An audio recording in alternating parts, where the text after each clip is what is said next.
Hey, how's it going, folks? Well, we are live here. It is Thursday evening, February the 20th. It is roughly 9:30 p.m. Eastern. We're going to get into a bunch of wrestling news for the day. And we're going to talk about the Wednesday Night Wars. We're going to talk about Samoa Joe being injured, another WWE injury, less scripted promos, the new AEW figures, and we'll take some questions as well as we wait for a few people to join the live stream. What's up, Brian Brockman, Eric Chamber?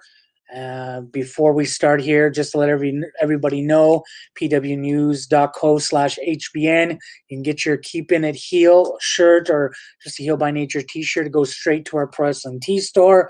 We also have heelbynature.com updated throughout the day, every day, and all the latest breaking news there. Bookmark it, turn on notifications for that. And as always, here on YouTube, like the videos, subscribe to the videos, and donate on the super chats, join the VIP community, whatever you wish, as we'll try to bring you the best in pro wrestling news and analysis here on YouTube, as well as online at heelbynature.com. What's up, Richard? ABK Storm, Boston, Rita, Joseph Venditti, Charles Ray. Let's get into the Wednesday Night Wars to begin things here, as last night's episode of AEW was, I want to say, one of the best episodes I've seen in a while.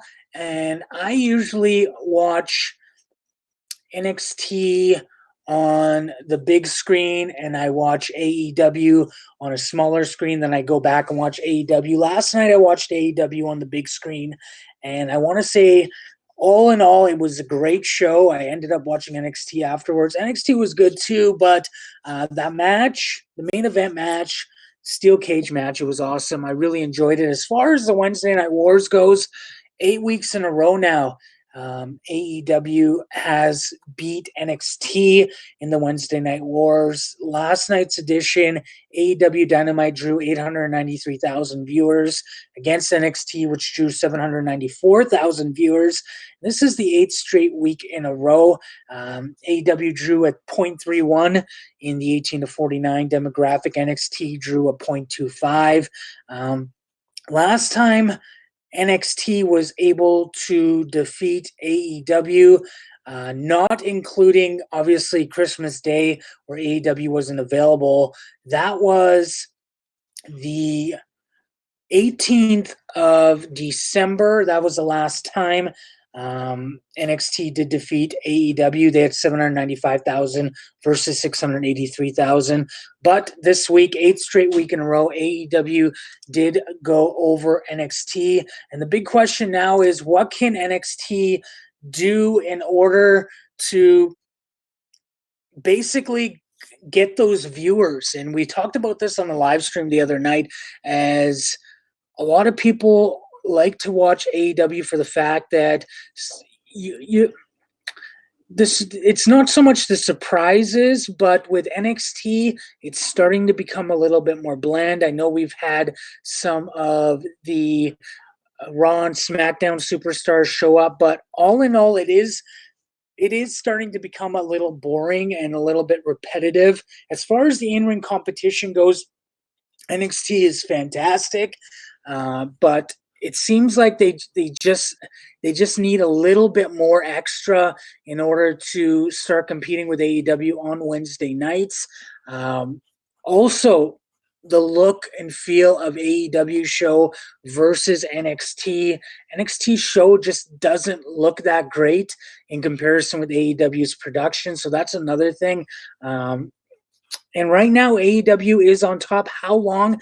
I guess that remains to be seen, and what WWE can do to try to retain some of those viewers who are switching to AEW and gain more viewers who may be watching AEW rather than NXT. So more surprises, bigger angles, bigger matches as well.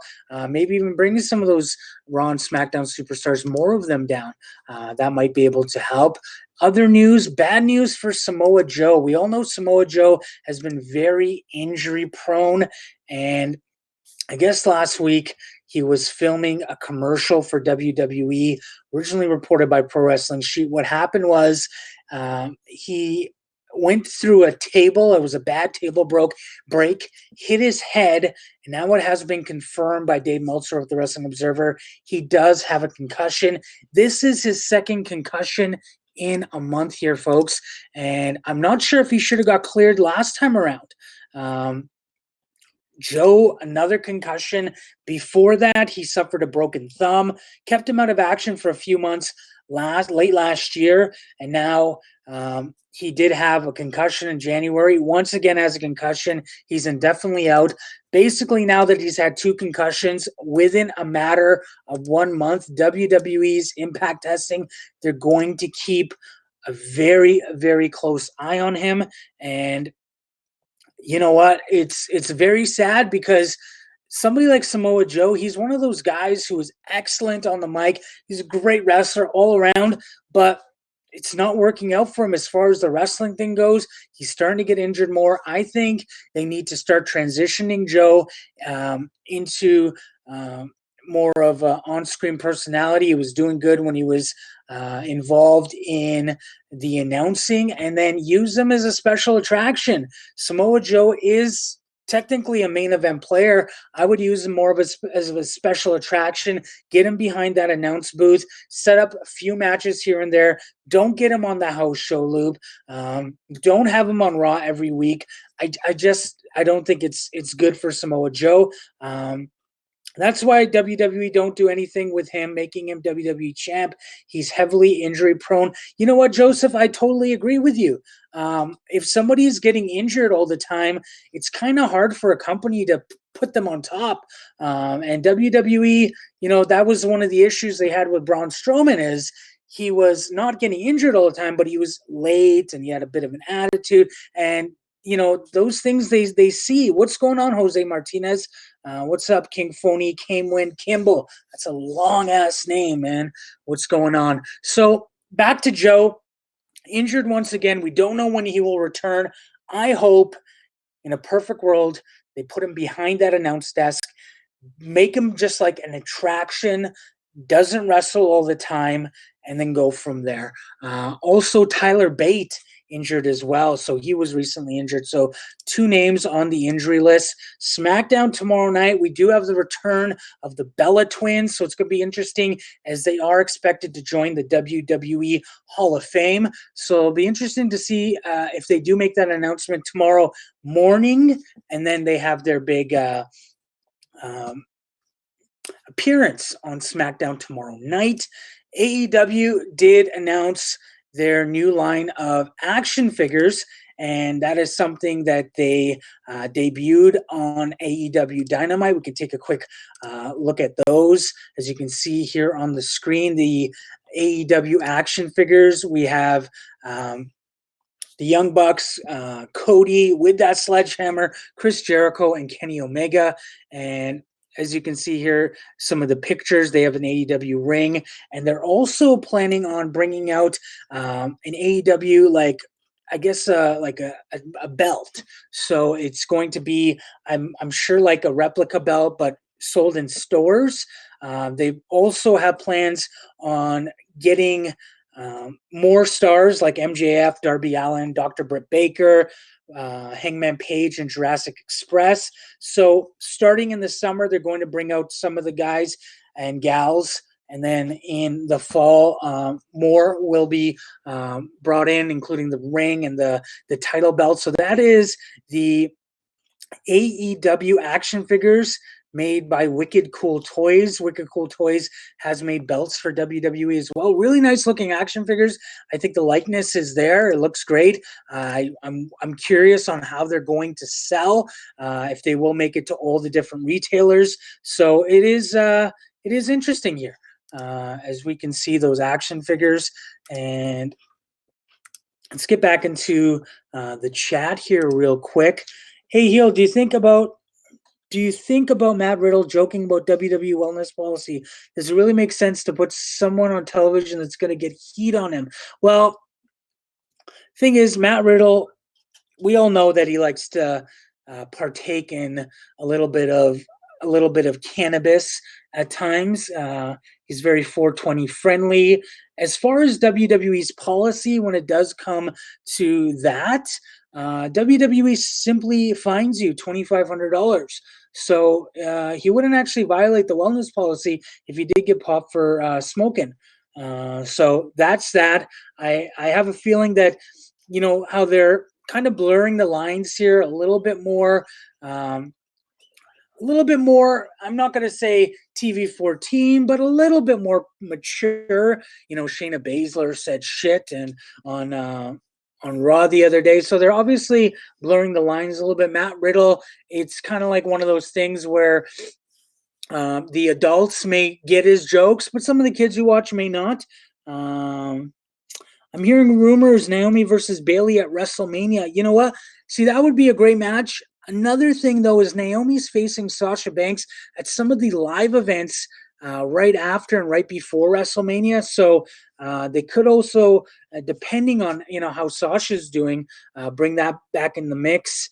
Do you like the 2003 Hulk movie, like the Hulk, like the superhero? It was okay. Do you think Killer Cross will debut at NXT or the main roster? I think he'll be debuting on NXT. How much do those action figures cost? I'm not 100% sure how much they cost. They haven't brought out any pricing yet. And speaking on WWE blurring the lines a little bit, Jerry the King Lawler was recently on Stone Cold Steve Austin's podcast, and he was talking about how talent, at least on the Raw side, have a little bit more freedom in the promos under the leadership of Paul Heyman. And basically, Lawler said now that Paul Heyman's is sort of in charge of Raw, it's so much not the characters that are being predetermined by the writers and creative. He also went on to say this is giving the guys a chance to be themselves, kind of like when Austin became Stone Cold Steve Austin. No one was telling you, oh, this is how it has to be. They were giving the opportunities to guys now. So it does look like now Paul Heyman is giving guys more bullet points, things to say. Obviously, there is some script still involved, but it looks like they're easing back on things. And as far as Vince McMahon goes, we spoke on this before, how Vince McMahon has been absent from SmackDown.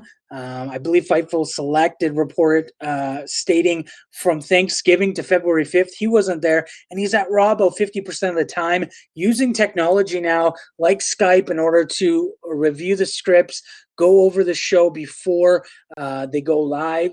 So he's not actually in guerrilla physically there as much anymore. So Paul Heyman maybe has a little bit more leeway now where he can start, giving the guys more pointers and things like that, and maybe talking to McMahon about, hey, it works for this guy. Maybe somebody like Seth Rollins can do that. Maybe somebody like Kevin Owens. Maybe not so much for somebody like Drew McIntyre, as you can really tell that his promos are still scripted, but giving some of the guys a little bit more leeway.